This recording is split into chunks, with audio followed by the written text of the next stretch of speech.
Hi friends, today you are going to see about simple, complex and compound part 2. இங்கே பார்த்தீங்கன்னாக்க ஏற்கனவே simple complex காம்பவுண்டோட part 1 முன்னே கொடுத்துருப்பேன் நான். அதில் பார்த்துருப்பீங்க. அது ஈஸியான மெத்தடில் எப்படி நீங்கள் காம்பவுண்ட் வேர்ட் தயார் பண்ணலாம் அப்படின்றத உங்களுக்கு சொல்லி கொடுத்துருப்பேன் நான். அப்பயும் மறுபடியும் திரும்ப உங்களுக்கு சொல்கிறேன் நான். இங்கே பார்ட் 2ல் சிம்பிள் சென்டென்ஸோட இன்னொரு பேர் ஃப்ரேஸா, காம்ப்ளெக்ஸ் சென்டென்ஸோட இன்னொரு பேர் சப்பார்டினேட் கிளாஸ், காம்பவுண்ட் சென்டென்ஸோட இன்னொரு பேர் கோஆர்டினேட்டிங் கன்ஜங்ஷன். இந்த வீடியோ உங்களுக்கு பிடிச்சிருந்தா லைக் பண்ணுங்கள், ஷேர் பண்ணுங்கள், கமெண்ட் பண்ணுங்கள்.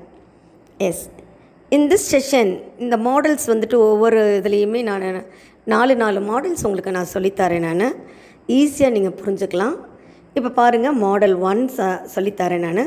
இந்த மாடல் 1 சொல்லித்தரத்துக்கு முன்னாடி நீங்கள் தெரிஞ்சிக்க வேண்டியது என்ன அப்படின்னு சொல்லும்போது, முக்கியமான நோட் அப்படின்னும்போது நவுன் அப்படின்னு சொன்னாவே name of a person, place, things. அப்போ பார்த்தீங்கன்னா இந்த name of a person, place, திங்ஸுக்கு என்ன சொல்லலாம் அப்படின்னும்போது ப்ரோனவுன்.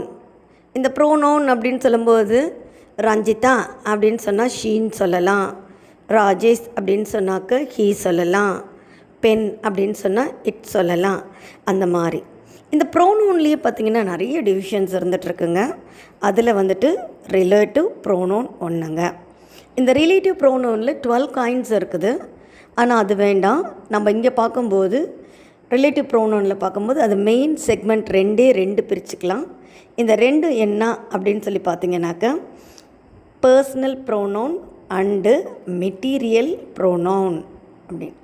இங்கே பர்சனல் ப்ரோனவுன் என்ன அப்படின்னும்போது அதில் 3 important things: who, whom, whose. Person அப்படின்னா ஹூனா யாரை, யார்.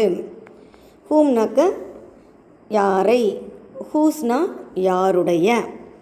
மெட்டீரியல் அப்படின்னு பார்த்தா what, when, where, which, why, how. What என்ன, வென் எப்பொழுது, வேர் எங்கே, விச் எது, ஒய் எதற்கு, ஹவு எப்படி அப்படின்னு. இதை நீங்கள் தெரிஞ்சுட்டு இதை நீங்கள் மனப்பாடம் பண்ணிடணும். ஏன் இப்படி சொல்கிறோம் அப்படின்னாக்க இதை வச்சு தாங்க இங்கே நீங்கள் இங்கே மாடல் 1ஓட இதுக்கு ஆன்சர் பண்ண முடியும்.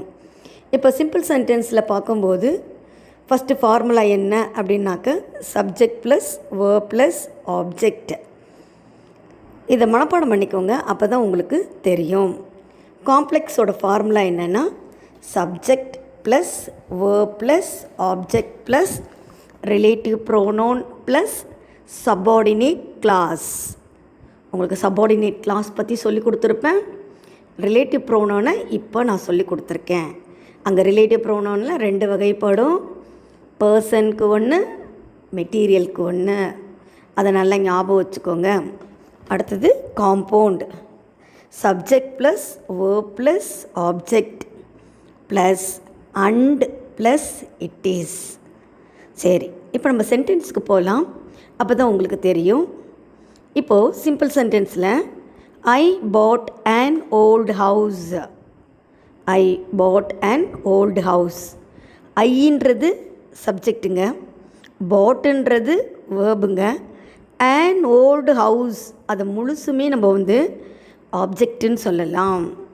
ஆனால் அதை நல்லா பிரிச்சிங்க அப்படின்னா ஹவுஸை நவுன் சொல்லலாம், ஓல்டு அட்ஜெக்டிவ்னு சொல்லலாம், ஆனை அட்ஜெக்டிவ்னு சொல்லலாம். சரி, இப்போ என்னென்னாக்க subject plus verb plus object இந்த வாக்கியத்தில் simple சென்டென்ஸில்.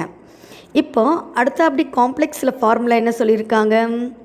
Subject plus verb plus object plus relative pronoun plus subordinate clause.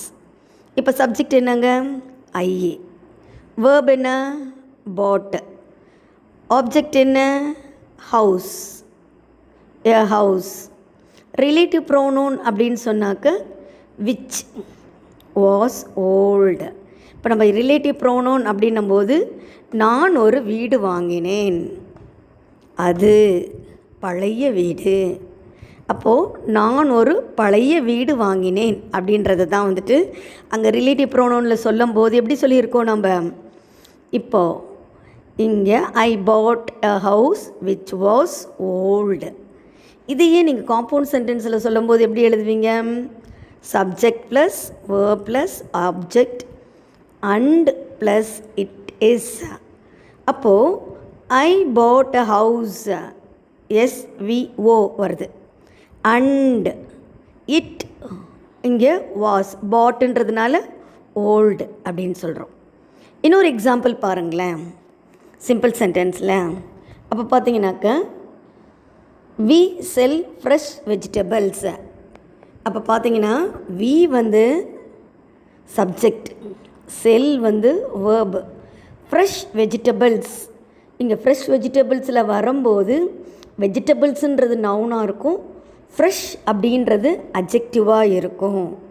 இப்போ வந்துட்டு நாம் எப்படி எழுதலாம் காம்ப்ளெக்ஸ் சென்டென்ஸில். We sell vegetables that are fresh. நாங்கள் ஃப்ரெஷ் வெஜிடபிள்ஸ் விற்கிறோம். அப்போ வந்துட்டு என்னென்னா நாங்கள் வெஜிடபிள்ஸ் விற்கிறோம், அது ஃப்ரெஷ்ஷாக இருக்கும் அப்படின்றது. இதே காம்பவுண்ட் சென்டென்ஸில் எப்படி சொல்லலாம்.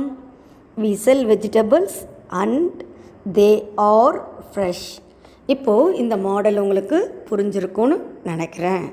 இதில் ஃபார்முலாவை நீங்கள் சரியாக பார்த்துக்கிட்டிங்கன்னா உங்களுக்கு ரொம்ப ரொம்ப ஈஸியாக இருக்கும். எஸ், அடுத்ததுக்கு போகலாங்களா.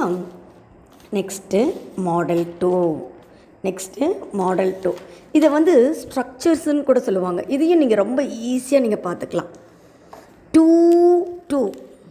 TOO ஃபஸ்ட்டு 2 இது வந்தால் இது வரணும். அப்படி தான் வந்துட்டு 2 அப்படின்றதுக்காக. காம்ப்ளெக்ஸ் அதில் பார்த்தீங்கன்னா ஸோ தட். காம்பவுண்டுக்கு பார்த்தீங்கன்னா வெரி அண்ட் ஸோ. அப்போ இது வந்தால் இது வரணும். அப்போ பார்த்தீங்கன்னா நீங்கள் ஒரு காஃபி வச்சுருக்கீங்க, அது சூடாக இருக்குது, உங்களால் குடிக்க முடியல அப்படின்ற மாதிரி. இப்போ அதை எப்படி எழுதலாம் அப்படின்னு சொல்லிட்டு நீங்கள் பார்த்தீங்கன்னாக்க இங்கே ஃபார்முலா பாருங்கள். முதல்ல சிம்பிள் சென்டென்ஸுக்கு டூ ப்ளஸ் இன்ஃபினிட்டிவ். இன்ஃபினிட்டிவ்னா 2 போடுறதாங்க இன்ஃபினிட்டிவ். காம்ப்ளெக்ஸோட formula so that plus subject plus cannot. அது ப்ரெசன்ட் டென்ஸாக இருந்தால் கெனாட், இதே பாஸ்ட் டென்ஸாக இருந்தால் குட் நாட். காம்பவுண்ட் சென்டென்ஸ்க்கு பாருங்கள் very and so subject plus cannot ப்ரெசண்ட்டாக இருந்தால் குட் நாட் இருந்துச்சுன்னா பாஸ்ட் டென்ஸ். இப்போது நம்ம எக்ஸசைஸ் போகலாம். இப்போ பார்த்தீங்கன்னா உங்கள்கிட்ட நான் சொல்லியிருப்பேன் நான் ஏற்கனவே, அதே மாதிரி பாருங்கள். The coffee is too hot for me to drink. இது வந்து சிம்பிள் சென்டென்ஸ். காம்ப்ளெக்ஸில் எப்படி எழுதலாம். The coffee is so hot that I cannot drink. இதே காம்பவுண்ட் சென்டென்ஸில் பாருங்கள். The coffee is very hot and so I cannot drink. இப்போ பாருங்கள், அடுத்தது பார்க்கும்போது இன்னொரு எக்ஸாம்பிள். சம் இருக்குது, டிஃபிகல்ட்டாக இருக்குது, எனக்கு புரியலை. சம் இருக்குது, டிஃபிகல்ட்டாக இருக்குது, எனக்கு புரியலை. அப்போ பார்த்தீங்கன்னாக்க வந்துட்டு ரொம்ப ஈஸியாக எழுதுறது. த சம் சிம்பிள் சென்டென்ஸில் the sum is too difficult for me to understand. Complex the sum is so difficult that I cannot understand it. காம்பவுண்டில் the sum is very difficult and so I cannot understand it. அப்போ பார்த்தீங்கன்னாக்க இந்த ஃபார்முலாவும் உங்களுக்கு புரிஞ்சிருக்கும்னு நினைக்கிறேன். இந்த மாடலில் சிம்பிளுக்கு two use பண்ணணும், காம்ப்ளெக்ஸுக்கு ஸோ தட் யூஸ் பண்ணணும், காம்பவுண்டுக்கு வெரி அண்ட் ஸோ அப்படின்னு யூஸ் பண்ணணும். இந்த இது புரிஞ்சிருக்கும்னு நினைக்கிறேன். அடுத்தது பார்த்திங்கன்னா தேர்ட் மாடல்.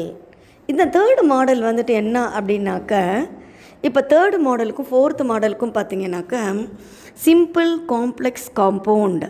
இந்த தேர்ட் மாடல் ரொம்ப முக்கியமானது. இதில் வந்து சிம்பிளுக்கும் காம்பவுண்டுக்கு மட்டும்தான் உங்களால் மாற்ற முடியும், காம்ப்ளெக்ஸுக்கு மாற்ற முடியாது. அப்போது இதுக்கு என்ன ஃபார்முலா அப்படின்னு பார்த்தீங்கன்னா, பிசைட்ஸ் பீயிங். பிசைட்ஸை பற்றி உங்களுக்கு ப்ரிப்போசிஷனில் சொல்லி கொடுத்துருக்கேன். பிசைட்ஸ் அப்படின்னா இன் அடிஷன் டூன்னு அர்த்தம். பீயிங் அப்படின்னாக்க பி ஃபார்ம் வேர்ப்ஸு ஆமிசோர் வந்துச்சுன்னா உங்களுக்கு நீங்கள் போடுற ஒரு விஷயம் பீயிங். நெக்ஸ்ட்டு இது வந்துட்டு பி ஃபார்ம் வேர்ப்ஸ்க்கு. அடுத்த அப்படி besides plus verb plus I N G. Verb அப்படின்னாக்க மெயின் வேர்ப். நீங்கள் பிசைட்ஸ் பீயிங்னாக்க அங்கே be form verbs. Besides plus verb plus ஐஎன்ஜினா மெயின் வேர்பை குறிக்கும். இதில் காம்ப்ளெக்ஸுக்கு கிடையாது, நல்லா தெரிஞ்சுக்கோங்க. இதை வந்துட்டு என்னென்னா சிம்பிள்லேருந்து காம்பவுண்டுக்கு மாற்றலாம், காம்பவுண்ட்லேருந்து சிம்பிளுக்கு மாற்றலாம், காம்ப்ளெக்ஸுக்கு மாற்ற முடியாது. எஸ், காம்பவுண்டுக்கு என்ன, நாட் ஒன்லி பட் ஆல்சோ. பாருங்கள், இதோட எக்ஸாம்பிள் பார்த்தீங்கன்னாக்க தெரியும். Besides robbing the old man.